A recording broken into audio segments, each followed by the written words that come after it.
The Prime Minister, Keir Starmer, it's quite odd saying that, isn't it, after so long of saying other Conservative Prime Ministers, and so many of them. The Prime Minister, Keir Starmer, has pledged unwavering support to Ukraine, committing at least £3 billion annually in military aid until 2030 or to 2031. This pledge came after his initial bilateral discussions with the Ukrainian President, Mr. Zelenskyy, during the NATO summit in Washington. And Starmer emphasised the UK's steadfast backing for Ukraine, reaffirming NATO's commitment to Ukraine's future membership and maintaining the UK's role in the transatlantic alliance. In return, Biden praised Starmer and said he sees the UK as a knot tying the transatlantic alliance together. He praised Starmer for seeking closer ties with Europe, saying it would be good for the entire NATO alliance. And of course, Starmer's got a big European meeting in Blenheim Palace in just a couple of days. And Starmer's first international appearance as Prime Minister highlighted his intentions to strengthen ties with the US and European nations post-Brexit, and also to create an image, the image the moment he gets off the plane.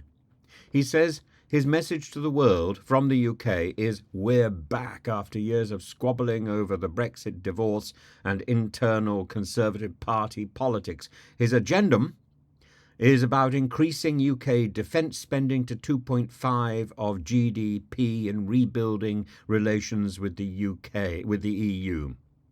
He also wants to address key issues like climate change and energy security. One overriding principle: to improve. He has transformed the Labour Party since taking office in 2020 from Jeremy Corbyn, a critic of NATO who once promised to get rid of Britain's nuclear-armed submarines. This summit, therefore, also underscores the UK's resolve against Russian aggression and its central role under Starmer and Labour in NATO's unity and expansion in response to Russian aggression. Starmer's approach signals a shift from the previous Conservative government, positioning Labour as a party dedicated to national security and NATO's principles.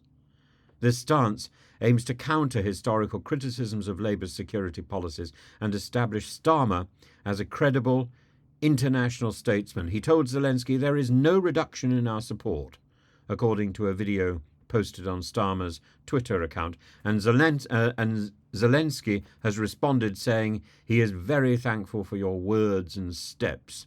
He says it is important to reinforce, in a sense, as a message to Putin, the resolve of NATO, bigger now than it's ever been, more united now than it's ever been, and absolutely clear-eyed about the threat of Russian aggression and our role in that response. That said, I think Starmer perhaps was a little unwise to go into specifics about what Zelenskyy could and could not use when approaching a counter-offensive against Russia.